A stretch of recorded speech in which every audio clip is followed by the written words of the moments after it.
Hello dear students, welcome to our channel educational goal. और आज के इस वीडियो में हमारी जो क्लास 12th इंग्लिश की जो सीरीज चल रही है उसमें आज विस्तास का third chapter journey to the end of the earth Tishani Doshi, ठीक है, यानी कि धरती के अंत की यात्रा। और इसको किसने लिखा है? तिशानी दोषी ने, ठीक है। देखिए, इस चैप्टर में मुख्यतः अंटार्कटिका को फोकस किया गया है, ठीक है, क्योंकि वही हमारे दक्षिणी गोलार्ध में स्थित है अंटार्कटिका, जो कि बहुत ही ठंडा है। किस प्रकार से जो विश्व में ग्लोबल वार्मिंग और जो लगातार जो कार्बन डाइऑक्साइड की मात्रा बढ़ना और उससे जो क्लाइमेट चेंज की जो समस्या है, उन्हीं बातों को लेकर पूरा चैप्टर है। और साथ ही साथ हमारी धरती पहले कैसे थी, सिर्फ दो ही बड़े महाद्वीप थे, एक लॉरेशिया और एक गोंडवाना। तो गोंडवाना का ही एक हिस्सा आज क्या है? अंटार्कटिका। तो उसी पर सारा चैप्टर फोकस है। सीधे हम क्वेश्चन आंसर पर आएंगे, क्योंकि ये पूरा हमारा वीडियो क्वेश्चन आंसर का ही है। अगर आपको इसकी समरी चाहिए तो आप हमें कमेंट करके बता सकते हैं। तो देखिए, पहला क्वेश्चन क्या है? How do geological phenomena help us to know about the history of humankind? कि कैसे भौगोलिक घटनाएं मनुष्य के इतिहास या मानव जात के इतिहास के बारे में जानने में मदद करती है। तो देखिए जरा, geological phenomenon help us to know about the history of humankind, कि जो भौगोलिक घटनाएं हैं वो मनुष्य के इतिहास को जानने में मदद करती है। 650 मिलियन ईयर्स एगो, यानी कि 650 मिलियन साल पहले, no human race existed on earth, कोई मानव पृथ्वी पर नहीं रहता था। Because the environment was not favourable, क्योंकि उस टाइम पर जो वातावरण था वो मनुष्य के रहने लायक नहीं था। After the time when the dinosaurs were wiped out, the mammals started existing, and after the separation of landmass, the human race started flourishing on the earth. कि समय के साथ जब डायनासोर चले गए, समाप्त हो गए, उसके बाद स्तनधारी जीव धरती पर रहने लगे। और जैसे ही जो मैंने आपको दो महाद्वीप बताए थे, गोंडवाना और लॉरेशिया, जब वो जो लैंडमास है, जब वो और उनका विभाजन हुआ तो मनुष्य जाति धरती पर फलीभूत हुई, ठीक है। देखते हैं अगला क्वेश्चन। देखिए, अगला क्वेश्चन क्या है हमारा? कि what are the indications for the future of mankind, कि मनुष्य जाति के लिए क्या संकेत हैं, ठीक है। तो जैसे लेखिका वहाँ जाती है अंटार्कटिका, तो वहाँ जाकर के पता चलता है कि जो मनुष्य जाति है उसको आगे चलकर खतरा है। तो किस बात का खतरा है हम देखते हैं जरा। The future of the human kind can get in danger if the emission of carbon dioxide and other poisonous gases go on in the same manner, कि मनुष्यों का जो भविष्य है वो खतरे में जा सकता है अगर इसी प्रकार से कार्बन डाइऑक्साइड की मात्रा उत्सर्जित होती रही और जो दूसरी खतरनाक गैसें हैं। These gases deplete the ozone layer, क्योंकि ये जो गैसें हैं ये क्या करती हैं? ओजोन लेयर जो हमारी है उसको ये डिप्लेट करती है, नष्ट करती है। And allow the ultraviolet rays of the sun to enter the earth's environment, और इसकी वजह से फिर जो अल्ट्रा वायलेट रेज है, जो कि गलत खतरनाक किरणें हैं, वो धरती तक पहुंच जाती है, जो कि सूर्य से निकलती है। This cause the rise in temperature of the अर्थ, और इसकी वजह से धरती का तापमान बढ़ सकता है। अब अगला क्वेश्चन है, the world's geological history is trapped in Antarctica, how is the study of this region useful to us, कि संसार की जो भौगोलिक जो इतिहास है वो कहाँ छुपा हुआ है? अंटार्कटिका में मौजूद है। यानी कि इस धरती पर क्या क्या इतने सालों में हुआ, करोड़ों सालों में, अगर आपको इसका पता लगाना है तो आपको कहाँ जाना होगा? अंटार्कटिका जाना होगा। तो ये आगे पूछा है प्रश्न में हमसे कि इस क्षेत्र की स्टडी आपके लिए कैसे उपयोगी है, हमारे लिए कैसे उपयोगी है, ठीक है। तो देखिए जरा, the study of this region of Antarctica gives us insight into the world's geological history. कि अगर आप अंटार्कटिका क्षेत्र की स्टडी करते हैं तो इससे आपको धरती की जो जियोलॉजिकल हिस्ट्री है, जो उसका भौगोलिक इतिहास है, उसको जानने में मदद मिलती है। It gives an idea how the earth was like. इससे हमें पता चलता है कि धरती कैसी थी। Before it drifted into countries, continents and countries, कि जब धरती पर देश और महाद्वीपों का निर्माण नहीं हुआ था तब धरती कैसी थी। It shows how slight changes in the climate can change the shape of the region. Antarctica से आपको पता चलता है कि जरा सा जो मौसम में जब क्लाइमेट में बदलाव होता है तो उसका इस क्षेत्र पर कितना असर होता है। ठीक है, जैसे मान लो आपने वातावरण में कार्बन की मात्रा अधिक कर दी तो क्या परिणाम होगा, ये कहाँ पता चलेगा, Antarctica. It gives the explanation how the climatic conditions of the earth were not favorable for life before and how slowly rising temperature made earth a place to sustain life। Antarctica से इस बात का भी पता चलता है कि कैसे धरती की जो पहले जो क्लाइमेट कंडीशन थी वो जीवन के लायक नहीं थी, और बाद में धीरे धीरे जब तापमान बढ़ा तो धरती पर जीवन संभव हो पाया। ठीक है, आगे देखते हैं, ये प्रश्न इंपॉर्टेंट था। देखिए चौथा प्रश्न हमारा क्या है, what are Geoff Green's reasons for including high school students in the students on ice expedition. देखिए अब इस क्वेश्चन में क्या है, जियोफ ग्रीन। देखो जियोफ ग्रीन कौन, एक कैनेडियन व्यक्ति है जो कि 52 स्टूडेंट्स को लेकर के कहाँ पर गए हैं, अंटार्कटिका गए हैं, और उस प्रोग्राम का नाम ही है स्टूडेंट्स ऑन आइस। ठीक है, तो प्रश्न में हमसे ये पूछा है कि जो Geoff green high school student को लेकर जो वहाँ पर गए हैं, क्या कारण है इसके पीछे कि वो हाई स्कूल के विद्यार्थियों को लेकर क्यों गए अंटार्कटिका को दिखाने के लिए, वो किसी सेलिब्रिटी या किसी और बड़े व्यक्ति को लेकर के क्यों नहीं गए। तो देखिए जरा,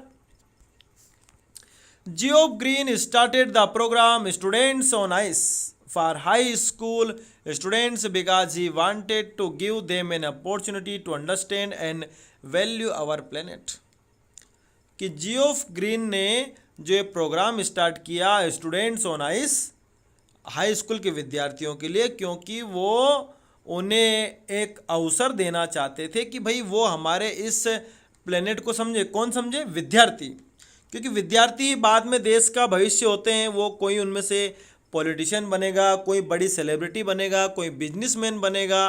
तो सारे स्टूडेंट जब भविष्य में बड़े हो जाएंगे तो वो जो पॉलिसी बनाएंगे तो वो एनवायरनमेंट को ध्यान में रख करके बनाएंगे। ठीक है, तो देखिए, students being the future generation need to take a closer look at the depleting environmental situation. Students जो कि भविष्य की पीढ़ी है, भविष्य के नायक हैं, इसलिए उनको ज़रूरत है कि वो एक बार खुद से जा कर के देखें कि कैसी वातावरण कंडीशन अभी चल रही है, किस प्रकार से वातावरण रहने लायक नहीं रह रहा है, मतलब नष्ट हो रहा है, डिप्लेट हो रहा है। ठीक है, आगे देखते हैं। देखिए पांचवा क्वेश्चन है, take care of the small things and the big things will take care of themselves.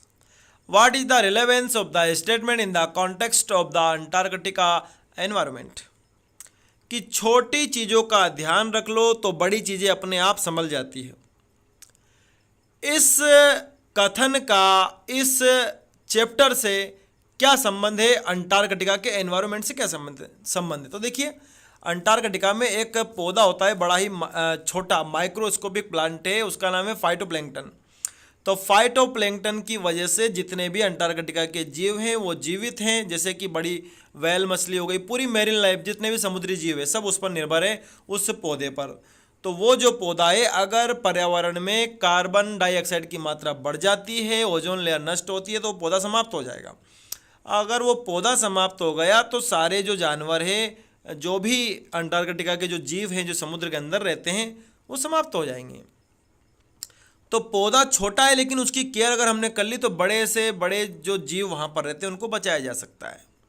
तो प्रश्न हमसे यही पूछा है कि छोटी वस्तु का ध्यान रख लो, बड़ी वस्तु अपने आप ठीक हो जाएगी। तो देखिए जरा, the statement holds great importance in context of the Antarctic environment, कि इस कथन का अंटार्कटिक के वातावरण से बहुत संबंध है, बड़ा महत्व है इस कथन का। फॉर इंस्टांस, एग्जाम्पल के लिए, the phytoplanktons in the region serve as food for marine birds and animals, कि जो फाइटोप्लैंक्टन्स नाम के जो पौधे हैं वो इस क्षेत्र में भोजन का काम करते हैं सारे जो जलीय जीव हैं, पक्षी हैं, उनके लिए। The depletion of ozone layer affects the phytoplanktons and the carbon cycle, कि जो ओजोन लेयर अगर डिप्लेट होती है, नष्ट होती है, तो उसकी वजह से फाइटोप्लैंक्टन प्रभावित होंगे और पूरी कार्बन साइकिल बिगड़ जाएगी। This can obstruct the existence of marine life, और इसकी वजह से जो जितने भी जलीय जीव हैं उनका जीवन प्रभावित होगा, उनका अस्तित्व खतरे में आ जाएगा।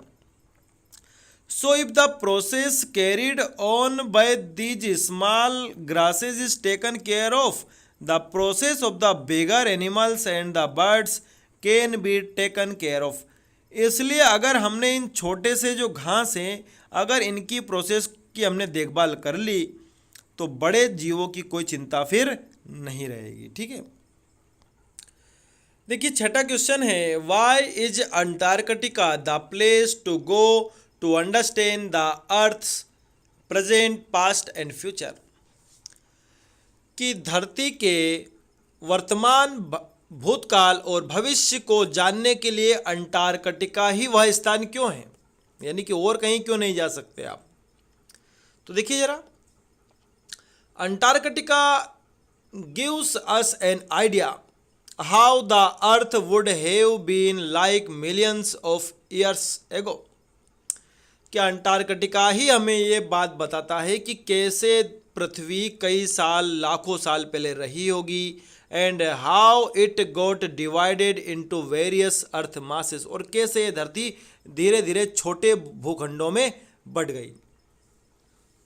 The melting and colliding ice masses also give us an insight into how our future is going to be, और जो बर्फ वहाँ लगातार पिघल रही है, मेल्ट हो रही है, कोलाइड कर रही है, उससे हमें भविष्य की सूचना मिलती है कि हमारा भविष्य जा किधर रहा है। If we continue with interference in the working of the nature, और लगातार अगर हम ऐसे ही प्रकृति में हस्तक्षेप करते रहे, more over Antarctica holds into the depths of its ice 500,000 year old carbon records, और तो और अंटार्कटिका में जो लाखों वर्ष पूर्व के जो कार्बन है वो भी ऐसे के ऐसे ही वो जो शीट है बर्फ की उसमें मौजूद है।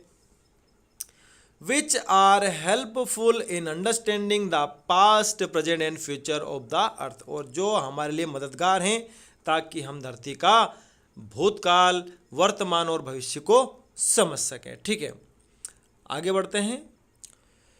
What emotions did the author experience when she reached Antarctica at last? देखिए प्रश्न में पूछा है कि जब लेखिका अंटार्कटिका आखिरकार जब पहुंच गई तो उसने किस प्रकार के इमोशन को अनुभव किया, यानी कि कैसा अनुभव था उसका जब जैसे वो पहुंची अंटार्कटिका। तो देखिए जरा, the writer's first emotion on reaching Antarctica was that of relief, कि जैसे ही लेखिका अंटार्कटिका पहुंचती है उसने राहत की सांस ली क्योंकि 100 घंटे का सफर। She felt relieved to have set foot on the Antarctic continent after over 100 hours, क्योंकि 100 घंटे की यात्रा के बाद वो अंटार्कटिका पर पहुंची थी, उसने कदम रखा था तो उसने राहत की सांस ली। Then she experienced a sense of amazement on seeing its vastness and immense white landscape which dazzled her eyes. उसके बाद जैसे ही उसने उस विस्तृत सफ़ेद चादर को अंटार्कटिका में देखा, सब दूर बर्फ ही बर्फ है, सफ़ेद चादर है, तो उस दृश्य को देख करके उसकी आंखें चकरा गई। ठीक है, देखिए 8वां क्वेश्चन है कि how would you describe Gondwana, कि आप गोंडवाना को कैसे डिस्क्राइब करेंगे। गोंडवाना आपको मैंने बताया जैसे कि पहले धरती पर दो ही बड़े महाद्वीप थे, गोंडवाना और लोरेशिया। ठीक है, हमारा जो इंडिया और अंटार्कटिका जो है दोनों ही एक ज़माने में गोंडवाना जो सुपर कंटिनेंट है उसका ही हिस्सा हुआ करते थे। तो ठीक है, ज़रा इसको हम समझते हैं कि 650 million years ago there existed a giant amalgamated super continent, कि 650 मिलियन साल पहले एक बहुत ही विशाल एकीकृत महाद्वीप था, सुपर कंटिनेंट था। इट वाज कॉल्ड गोंडवाना, जिसको गोंडवाना कहा जाता था। Human beings had not arrived on the global scene, और उस समय मानव धरती पर नहीं आए थे। ठीक है, या तो आप ये लिख दें या फिर इसके अथवा में भी एक आंसर जो मैंने बनाया उसको भी आप लिख सकते हैं। तो देखिए जरा, Gondwana was a giant amalgamated southern super continent centred around present day Antarctica, कि गोंडवाना एक बहुत ही विशाल एकीकृत दक्षिणी महाद्वीप था और आज के हिसाब से उसका सेंटर कहाँ पर है, अंटार्कटिका में। ठीक है, humans had not arrived on the global scene, उस जमाने में उस टाइम पर ह्यूमन्स नहीं आए थे। The climate was much warmer, जलवायु उस समय काफ़ी ज़्यादा गर्म थी। There was a huge variety of flora and fauna, और उस टाइम पर बहुत ज़्यादा मात्रा में वनस्पतियाँ और जीव थे। गोंडवाना थ्रिव्ड फॉर 5 मिलियन ईयर्स, और गोंडवाना कितने सालों तक बना रहा, 500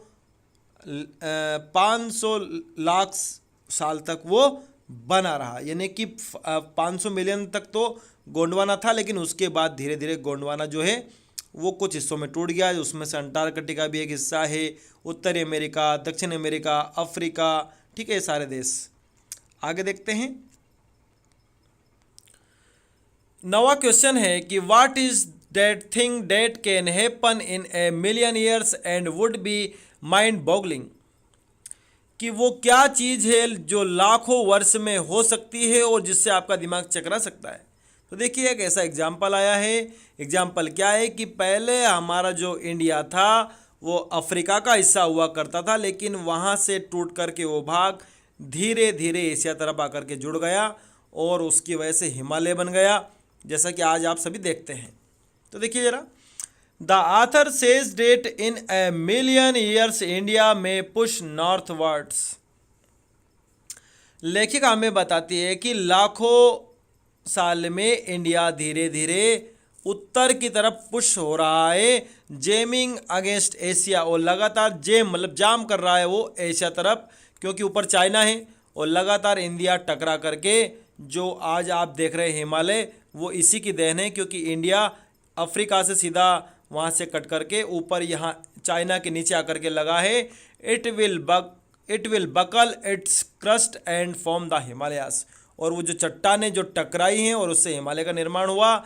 when we think about him, जब इसके बारे में हम सोचते हैं कि भाई ऐसा हुआ, that would be mind boggling. ठीक है, ये आपको दिमाग को चकरा सकता है। देखिए आपको बॉगलिंग वाली स्पेलिंग ये लिखनी है, ये मिस्टेक हो गई है, तो आपको ये वाली कंसिडर करनी है। ठीक है, आगे देखते हैं हमारा 10वां क्वेश्चन क्या है।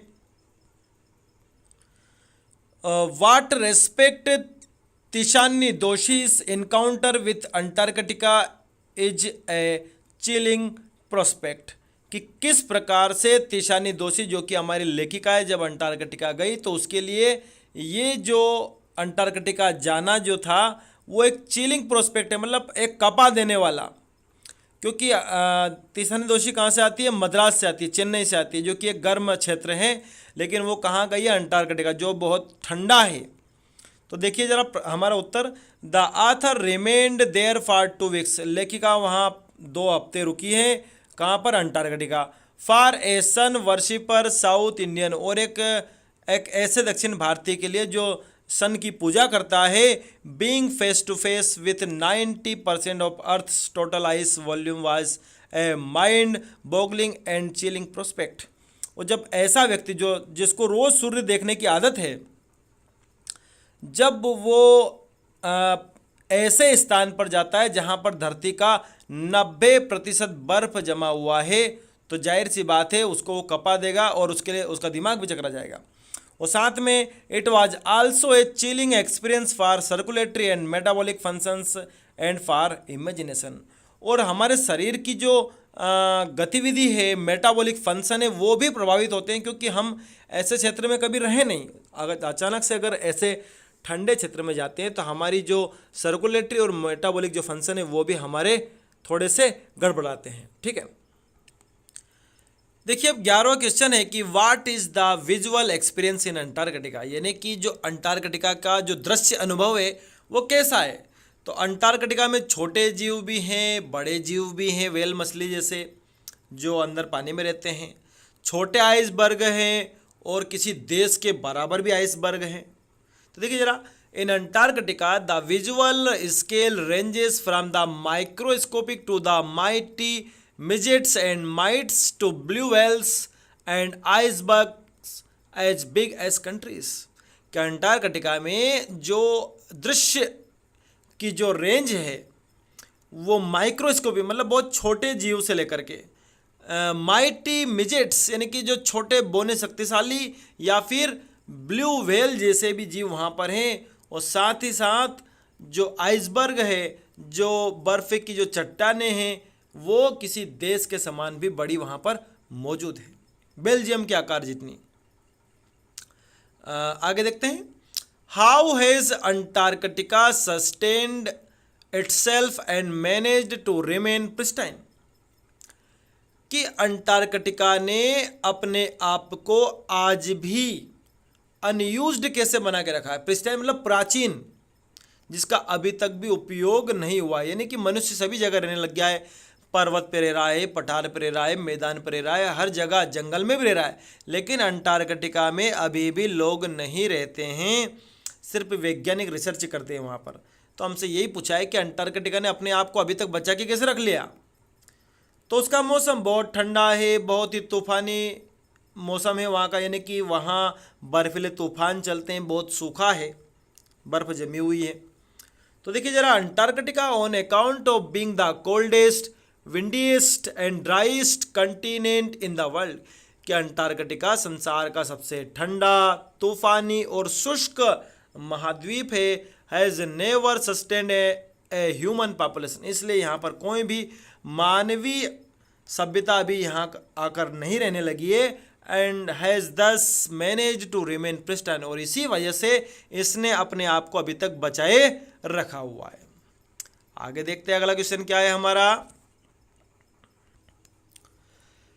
How is global temperature increasing, what are the immediate fears due to it, कि वैश्विक तापमान कैसे बढ़ रहा है और इसके वजह से जो तात्कालिक जो भय है वो क्या है। तो देखिए जरा, global temperature is increasing due to the increasing burning of fossil fuels, it has now created a blanket of carbon dioxide around the world, कि वैश्विक तापमान बढ़ रहा है क्योंकि लगातार हम जीवाश्म ईंधन को जला रहे हैं, और इससे पूरे संसार के ऊपर कार्बन डाइऑक्साइड का एक ब्लैंकेट बन गया। ब्लैंकेट मतलब पूरा आपने एक कंबल बना दिया है पूरे संसार के ऊपर, किसका, कार्बन डाइऑक्साइड का। This has given birth two questions like, और इससे एक प्रश्न भी जन्म लेता है कि भाई क्या वो जो पश्चिमी अंटार्कटिका की जो बर्फ़ है वो पूरी तरह पिघल जाएगी क्या। वो अगर पूरी पिघल गई तो जितने भी बड़े बड़े जो सिटीज़ हैं वो सब डूब जाएंगे। Will the West Antarctica ice sheet melt entirely, क्या पूरी पश्चिमी अंटार्कटिका की जो बर्फ़ की जो शीट है वो पूरी तरह पिघल जाएगी, ये हमारा भय है। ठीक है, देखिए अगला क्वेश्चन है कि how is Antarctica a crucial element in the debate of climate change, यानी कि जब भी क्लाइमेट चेंज के ऊपर डिबेट होती है, बहस होती है पूरे देशों में, तो उसमें अंटार्कटिका ही सबसे नाजुक एलिमेंट क्यों है, कैसे हो गया वो सबसे नाजुक एलिमेंट। तो देखिए जरा, Antarctica is a crucial element in the debate on climate change because it is the only place in the world which has never sustained a human population and दस रिमेन्स रिलेटिवली प्रिस्टाइन, क्योंकि यही एक ऐसा क्षेत्र है पूरे संसार में जो अभी भी मानव रहित है और अभी भी इसने अपने आप को बचाए रखा हुआ है। यानी कि अगर यहाँ पर भी ज़्यादा अगर छेड़खानी हुई तो फिर बहुत ज़्यादा क्लाइमेट चेंज देखने को मिलेगा, या फिर विश्व में कहीं पर भी ज़्यादा कार्बन डाइऑक्साइड की मात्रा का अगर उत्पादन हो रहा है तो उसका असर कहाँ दिखता है? अंटार्कटिका पर दिखता है। ठीक है, अब देखते हैं अगला क्वेश्चन हमारा क्या है कि what are the reasons for the success of Students on Ice program, कि वो क्या कारण है जिसकी वजह से जो स्टूडेंट्स ऑन आइस वाला जो प्रोग्राम है ये सफल दिखता है। तो देखिए क्यों सफल दिखता है, क्योंकि इस प्रोग्राम में किसको लाया गया है? बच्चों को। बच्चे एक दिन किसी भी देश का भविष्य बनेंगे। तो देखिए जरा, the programme students on Ice was a success because it offered a life changing exposure to the future generation of policy makers at an age when they could absorb, learn and act, कि ये जो programme है students on ice ये सफल था क्योंकि ये बच्चों को जो कि फ्यूचर जनरेशन है उनको एक लाइफ चेंजिंग एक्सपोजर, मतलब कि उनके सामने किस प्रकार से अंटार्कटिका के साथ गलत हो रहा है, पूरी धरती के साथ गलत हो रहा है, वो देख पाए, क्योंकि वो ही बाद में जो देखेंगे उसी से ही सीखेंगे और उसी से ही वो एक्ट करेंगे। ठीक है, ग्रहण करेंगे, सीखेंगे और फिर उसके हिसाब से बाद में वो क्या करेंगे? क्रिया करेंगे। फिर हमारा लास्ट क्वेश्चन है कि what is that beauty of balance that a trip to Antarctica unfolded to the author, कि वो क्या सुंदरता का संतुलन है जो ये यात्रा लेखिका ने अंटार्कटिका तक की है। तो प्रश्न में वास्तव में हमसे ये पूछा है कि जैसे धरती कहीं पर पठार है, कहीं पर मैदान है, कहीं पर बड़े बड़े महासागर हैं, तो इन सभी को क्रॉस करते हुए लेखिका कहाँ पहुँची है? अंटार्कटिका पहुँची है। तो यही प्रश्न में पूछा है कि कैसे अलग अलग सुंदरता धरती पर एक संतुलन के रूप में मौजूद है। तो देखिए जरा, the author was wonderstruck by the beauty of balance in play on our planet, की लेखिका हमारे प्लेनेट धरती पर ये जो सुंदरता का जो बैलेंस है उसको देख करके चकित हो गई। ट्रेवलिंग अक्रॉस 9 टाइम जोन्स, यानी कि वो 9 टाइम जोन को यात्रा करते हुए 3 बॉडीज ऑफ वाटर, यानी कि 3 महासागरों को क्रॉस करते हुए, एंड एज मैनी इकोस्फीयर, और कई ऐसे इकोस्फीयर जैव मंडल को क्रॉस करते हुए, was an experience that unfolded a wide range of climate, geographical features and flora and fauna. तो एक बहुत ही अद्भुत ये अनुभव था कि उसमें अलग अलग जलवायु को क्रॉस करते लेखिका आई है, अलग अलग जो जियोग्राफिकल जो गुण होते हैं उनको क्रॉस करते हुए आई है, अलग अलग जो फ्लोरा फना यानी कि अलग अलग प्रकार की जो वनस्पति है, जीव जंतु है, उनको क्रॉस करते हुए कहाँ पर पहुंची है? अंटार्कटिका पहुंची है। तो ये एक प्रकार से धरती की सुंदरता हो गई। ठीक है, तो ये यहाँ तक क्वेश्चन आंसर मैंने आपको समझाए हैं, सारे लगभग मैंने क्वेश्चन से ले लिए हैं। ठीक है, वीडियो अच्छा लगे तो लाइक करना। Thanks for watching this video.